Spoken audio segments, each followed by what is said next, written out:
আসসালামু আলাইকুম বন্ধুরা, দেখুন চুলায় কড়াই বসাইছি। কড়াইতে সাদা তেল দিয়েছি, আমি মাছ ভেজে নেব। বন্ধুরা, আমি ছোটো রুই মাছ দিয়ে পানি লাউ দিয়ে রান্না করবো।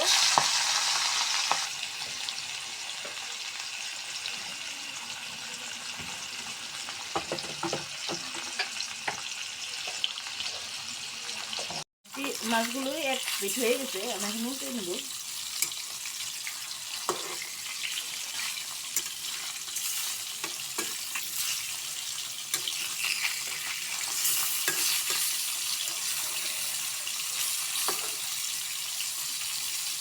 এখন মাছগুলো ভেজে নিচ্ছি, মাছগুলো ভেজে নেব।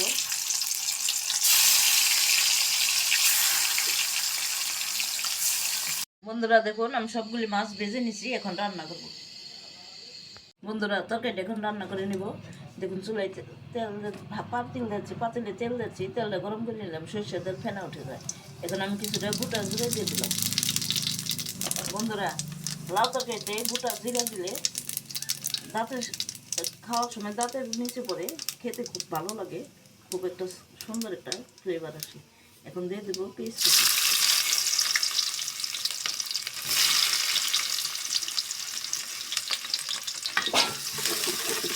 পেঁয়াজগুলো আমি নরম করে একটু ভেজে নেব।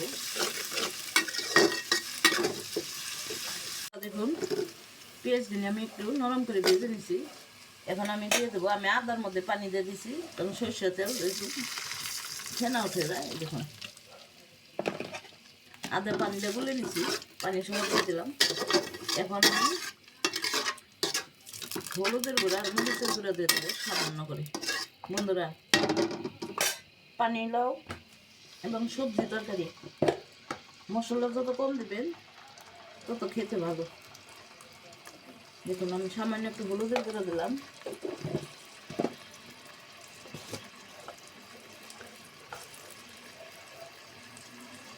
সামান্য একটু মরিচের গুঁড়া দিয়ে দেবো,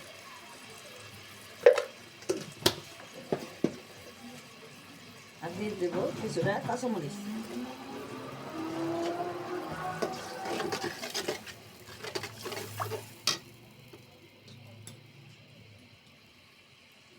স্বাদ মতো লবণ দিয়ে দেবো।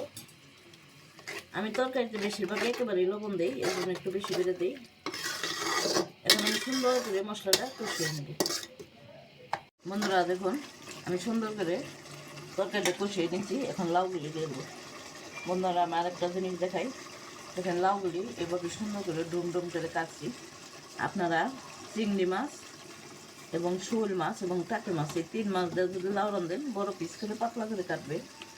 আর যদি বড় মাছ দিয়ে লাউ রান্ধেন, এভাবে ডুম ডুম করে রান্না করবেন, তাই লাউটা সুন্দর গলে ভেঙে ছিটে যাবে না, খেতে খুব ভালো লাগে।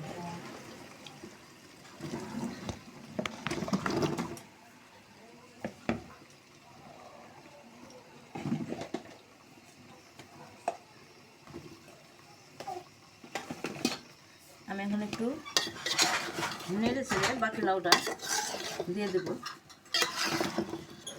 বন্ধুরা দেখুন, সুন্দর করে নেড়ে দিচ্ছি, আমি বাকি লাউটা অ্যাড করে দেবো, পুরো একটা লাউ। বন্ধুরা, লাউটা আমার আমার হাজব্যান্ডের না, আমার গ্রামের বাড়ি থেকে আমি কিনে নিয়ে আসছি, একবারে সার বিষ ছাড়া গৃহস্থ লাউ। লাউটা আশা করি খেতে খুব মজা হবে, আর একদম কচি। দেখুন, এর জন্য আমি এইভাবে রুই মাছটা রান্না করলাম। এখন আমি সুন্দর করে ঢেকে দেবো।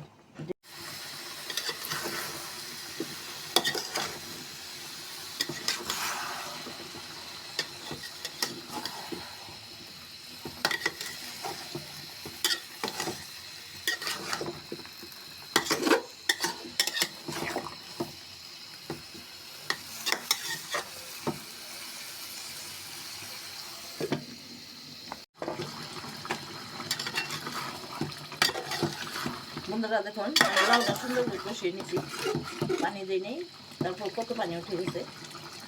আমি আর একটু পানি অ্যাড করে দিব।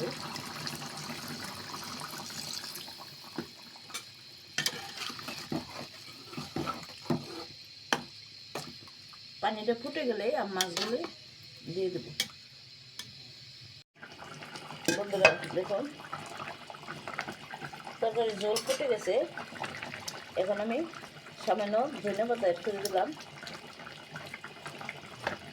ধনিয়া পাতাটা আমি এখন একটু নেড়ে চেড়ে দেবো, প্রত্যেকটা লাউর ভিতরে যেন ধনিয়া পাতার সেন্টগুলি ঢুকে, এর জন্য। এখন আমি মাছগুলি অ্যাড করে দেবো।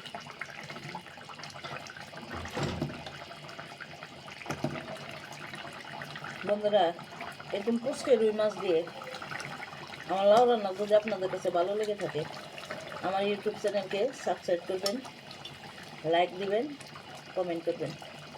ফেসবুক চ্যানেলকে লাইক দিবেন, কমেন্ট করবেন, শেয়ার করবেন।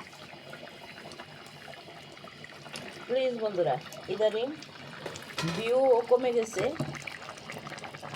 কমেন্ট লাইক সব কমে গেছে। দয়া আপনাদের কাছে অনুরোধ করি, আপনার দয়া করে ফেসবুক চ্যানেলে একটু শেয়ার দিবেন, লাইক দিবেন, কমেন্ট করবেন। রান্নায় কোনো ভুল ত্রুটি হলে ক্ষমা দৃষ্টিতে দেখবেন এবং কমেন্ট করে আমাকে জানাবেন। এখন আরেকটু ধনিয়া পাতা ছিটিয়ে দেবো। আর ইউটিউবে বন্ধুদের বলতেছি, বন্ধুরা দয়া করে একটু আমার ভিডিওতে সাবস্ক্রাইব করবেন, আমার চ্যানেলকে, আমার পেজটা একটু ফলো করবেন। এখন আমি ঢেকে আরেক কিছুক্ষণ রান্না করে নেব।